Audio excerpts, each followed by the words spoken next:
ٹھہرو ذرا بھائیو دوستو، صبر کرو۔ جہاں آپ موبائل پر اتنی چیزیں دیکھتے ہیں، سنتے ہیں، تو وہاں چند باتیں ہماری بھی آپ کی خدمت میں ہیں، تو آپ سے گزارش ہے ہماری چند باتیں بھی سنتے جائیں بھائیو دوستو، آپ کا بہت بڑا فائدہ ہوگا۔ محمد کی محبت شرط اول ہے، صلی اللہ علیہ وسلم، آپ بھی کہہ دیجئے محمد کی محبت شرط اول ہے، اسی میں ہو اگر خامی تو سب کچھ نامکمل ہے۔ محمد سے جب پیشوا مل گیا، سمجھ لے کہ تجھ کو خدا مل گیا۔ تو بھائیو دوستو، چند بزرگوں کے نمونے کے طور پر قصے میں آپ کی خدمت میں مختصر طور پر پیش کر رہا ہوں، جس سے آپ کو اندازہ لگے گا کہ ہمارے بزرگوں کے اندر اللہ کے رسول صلی اللہ علیہ وسلم کی محبت کتنی بھری ہوئی تھی۔ تو نمونے کے طور پر یہ چند قصے مختصر طور پر آپ کی خدمت میں پیش کر رہا ہوں۔ تو بھائیو دوستو، اور ان قصوں کو سن کر میں بھی، آپ بھی عبرت لیں اور کوشش کریں کہ ہمارے دلوں میں بھی کیسے اللہ کے رسول کا عشق پیدا ہو جائے، اللہ کے رسول کی محبت پیدا ہو جائے۔ سب آ جا کے کہنا میرے سلام کے بعد، سب آ جا کے تو کہنا میرے سلام کے بعد، تیرے ہی نام کی رٹ ہے خدا کے نام کے بعد۔ تو بھائیو دوستو، انہی بزرگوں میں حضرت مولانا قاسم نانوتوی رحمۃ اللہ علیہ بھی ہیں۔ 1857 کی جنگ آزادی کے بعد انگریزوں نے علماء حق پر ظلم کے پہاڑ توڑ دیے تھے۔ حضرت مولانا قاسم نانوتوی رحمۃ اللہ علیہ کے بھی انگریزوں نے گرفتاری کے وارنٹ جاری کر دیے تھے۔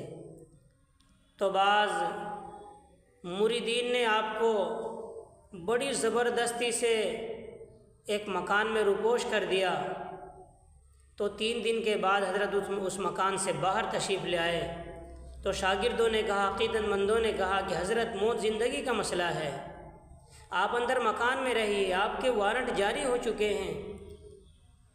تو حضرت نانوتوی رحمۃ اللہ علیہ نے کہا کہ پوری زندگی میں میرے آقا صلی اللہ علیہ وسلم صرف غار سور میں 3 دن روپوش رہے، اس لیے میں بھی 3 دن روپوش رہ چکا ہوں، اب میں 3 دن سے زیادہ روپوش نہیں رہ سکتا۔ رہا موت زندگی کا مسئلہ، یہ تو اللہ کے اختیار میں ہے، یہ کام بھی جو 3 دن میں روپوش رہا ہوں اپنے نبی کی اتباع میں رہا ہوں۔ تو میرے بھائیو دوستو، یہ تھا عشق رسول ہمارے بزرگوں کے دلوں میں۔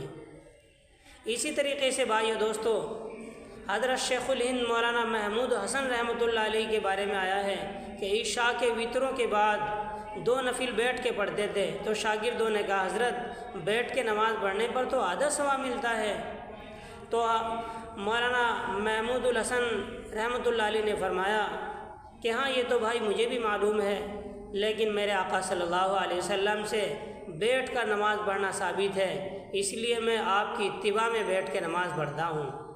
اور پھر فرمایا، ہمیں تو بندگی سے مطلب ہے، ہم ثواب و عذاب کیا جانے، کس میں کتنا ثواب ملتا ہے، عشق والے حساب کیا جانے۔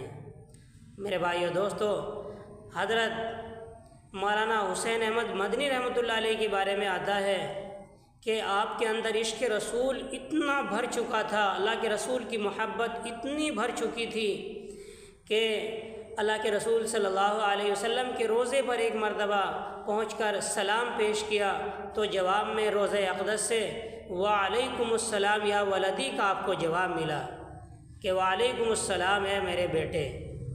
تو بھائیو دوستو، کتنا عشق ہوگا ان کے دلوں میں اللہ کے رسول صلی اللہ علیہ وسلم کا۔ ایک مرتبہ بھائی دوستو، دارالعلوم کے چمن میں کیکر کا درخت لگوایا حضرت مدنی رحمۃ اللہ علیہ نے۔ تو لوگوں نے کہا کہ اس درخت سے کیا فائدہ ہوگا، نہ خوبصورت ہے، نہ پھول کا ہے، نہ پھل کا ہے، نہ چمن میں خوبصورتی پیدا کرنے کے لیے ہے۔